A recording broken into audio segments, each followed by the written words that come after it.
Welcome to The Explainer. I am so thrilled we're doing this today because we're jumping headfirst into the world of high-end watchmaking, but through a totally unique, super personal lens. We're going to explore the culture, the history, and literally the sheer mechanical genius of luxury watches. And we're framing the whole shebang around one specific, real-world shopping quest. We're tagging along on a recent horological journey with Dr. Mike as he steps into this veritable candy store of high horology. Get ready, because we are covering everything from extreme engineering to microscopic art. Right off the bat, this is the question that just hooked me. What watch does a doctor actually wear with hospital scrubs? I mean, it's a completely unique challenge, right? Think about it. Normally, you pair a luxury watch with a tailored suit or a nice dinner jacket. But Dr. Mike, he's looking for a piece of mechanical art that feels totally at home next to the most utilitarian uniform on the planet. It's honestly a brilliant premise for a deep dive because it forces us to look right past those standard shiny dress watches and dig into true, everyday versatility. Okay, let's dive into this, because to properly evaluate the contenders, we need to know the exact parameters of his quest. Now, Dr. Mike already has an impressive vintage Audemars Piguet, and he's got a deep familiar love for Zenith. So whatever this new watch is, it can't just be another standard piece. It absolutely has to be a true everyday wear. It's got to look completely natural with a pair of scrubs, and it needs to be unique. Something that makes a seasoned collector do a double take. We are going to judge the contenders right alongside him using this exact checklist. Section 1. Engineered for extreme environments. To kick things off, we really have to recognize that working in a hospital means your wrist faces all sorts of invisible modern hazards. The engineering here has to be bulletproof. Enter Omega, and specifically their Master Chronometer certification. Now, this isn't just about telling time accurately, it's about surviving invisible threats. Omega engineered this standard back in 2015 to make sure their watches could handle extreme magnetic fields. And why would a doctor care about magnetic fields? Well, hospitals are packed with heavy, highly magnetic machinery that can easily magnetize and completely ruin a delicate mechanical watch movement. Now, what's really interesting about this slide is that massive number, 15,000. During Omega's testing, they thought long and hard about the absolute extreme environments a modern wearer might face, and they realized that 15,000 Gauss is the magnetic output of a standard MRI machine. So Omega literally built watches that can withstand an MRI without skipping a beat. Now, as Dr. Mike joked, if you actually try to bring a metal watch into an active MRI room, security is probably going to tackle you. But purely in terms of magnetic resistance, your wrist is completely covered. And just when you think the watch specs are intense, Dr. Mike casually drops this quote while looking at some aviation watches. He literally pulled 9.3 Gs flying in an F-16. No way, right? This incredible anecdote really sets the stakes for our explainer today. We aren't just talking about delicate jewelry here. We're talking about instruments built for high stakes, high speeds, and intense environments. It perfectly matches the lifestyle of a doctor who, just happens to fly with the Thunderbirds on the side. So, looking at this timeline of the Omega Speedmaster, it perfectly shows how a watch's whole identity can shift based on extreme engineering requests. Get this, it started in 1957 simply as a racing watch to time-lapse on a track. By 1962, boom, it goes to space. And by the late 1960s, NASA officially requests it because it was literally the only analog timing device to survive their brutal barrage of testing. They even used hezolite crystals instead of sapphire. Why? So that if it broke in zero gravity, it wouldn't shatter into tiny, breathable glass shards. Just pure utilitarian problem-solving at its finest. Section 2. Art inspired by nature. But hey, watchmaking isn't only about surviving space or massive magnets. Let's shift our focus entirely from raw utilitarian engineering to something much more poetic. We're stepping into the world of Grand Seiko, where the entire philosophy is based on blending high-end mechanics with the serene beauty of the natural world. So the crucial point here is understanding how Grand Seiko tackles timekeeping through two wildly different approaches.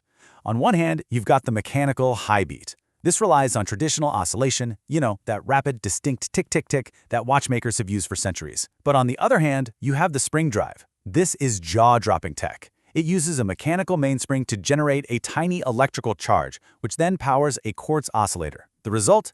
A seconds hand that doesn't tick at all. It just glides in a completely smooth, continuous, silent sweep, and it's accurate to an astounding 15 seconds a month.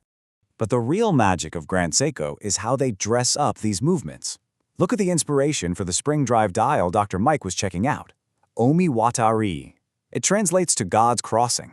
That icy, textured blue dial is directly inspired by a real-world phenomenon at Lake Suwa in Japan. In the winter, the lake freezes over and creates these massive, raised ridges in the ice that look just like the footsteps of the gods. You aren't just wearing a watch, you're wearing this incredible, serene piece of geographical lore right on your wrist. And then there's this, the Wagtail click on their mechanical watches. This detail absolutely blew Dr. Mike's mind, and honestly, it blows mine too. On the back of the movement, the tiny metal click spring that holds the tension when you wind the watch, it's shaped exactly like a local bird from the Iwate prefecture called the wagtail. When you manually wind the watch, you can watch the tiny metal bird literally peck back and forth. It's so cool, and it just proves that at this high level, watchmaking is as much about bringing pure hidden joy to the wearer as it is about telling the time. Section 3. History, Aviation, and Elegance. Let's move on and see how this builds into our final category of contenders. We've seen modern extremes and natural artistry, but now we're looking at pieces rooted in early 20th century problem solving. We're talking deep history and timeless elegance.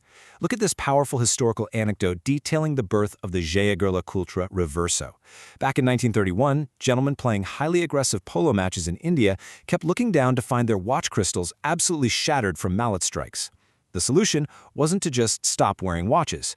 Instead, Jaeger Cultra invented a case that could physically unlatch, slide, and flip completely over to expose a solid steel back, protecting that delicate glass during the match.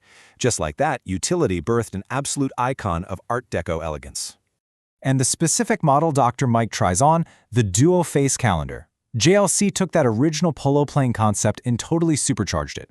Instead of a blank steel back, they put a completely second watch dial on the reverse side. So on the front, you have a highly elegant complete calendar with a moon phase, and when you flip it, boom, a stunning blue dial showing a secondary travel time adjustable in 1-hour increments using a hidden trigger. It is just an overwhelming amount of mechanical complexity packed into this incredibly slim, elegant, and perfectly scrub-friendly profile. Of course, Dr. Mike was also tempted by some other absolute heavy hitters during this trip. You've got the Cartier Santos, which actually predates almost everything else, born in 1904 when an eccentric aviator needed to tell time while flying an early hot air balloon around the Eiffel Tower. Then there was the Blancpain 50 Fathoms, a true pioneer of the 1950s scuba diving craze, and naturally, Zenith, packing their legendary El Primero chronograph movement into a sleek vintage case. Honestly, any of these would be a crown jewel in a normal collection.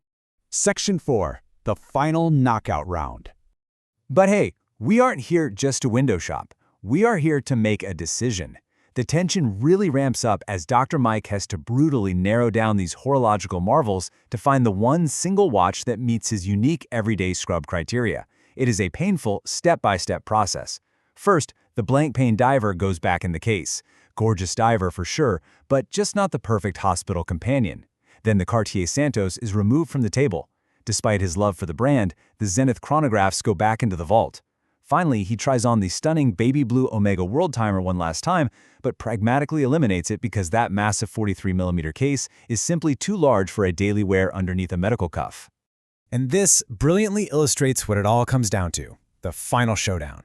On one side, we have the Grand Seiko Wagtail representing art and nature with its beautifully textured simplicity and that delightful hidden bird mechanism. On the other side, the JLC Reverso duo-face calendar representing history and elegance, offering incredibly complex interactivity with its dual dials. Two completely different masterpieces, both demanding to be the daily wear. But there can only be one winner, and the ultimate victor of the quest is the Jaeger LeCoultre Reverso duo-face calendar. A truly stunning choice. It offers unmatched versatility with those two distinct dials, it slides perfectly under the cuff of a white coat or scrubs, and it carries almost a century of incredible design history. But why did it really win? Well, it's because of this quote right here. Dr. Mike literally called it a grown man's fidget spinner. I love that, because beyond all the high-minded history, beyond the incredible horology and the moon phases, it really came down to a deeply personal, incredibly tactile satisfaction. The feeling of physically unlatching the case, sliding it over, and clicking it into place to reveal a completely new identity. That physical, emotional connection to the mechanics is exactly what sealed the deal. It really makes you realize that collecting isn't just about telling time, it's about what resonates with you on a personal level. It's like a giant puzzle of engineering and emotion. So I'm going to leave you with this final thought. If you had to pick just one watch to wear every single day, one mechanical marvel to endure your daily life and tell your own story, which one would you choose? Thank you so much for joining me on this horological journey today. Keep exploring, keep learning, and I will see you next time.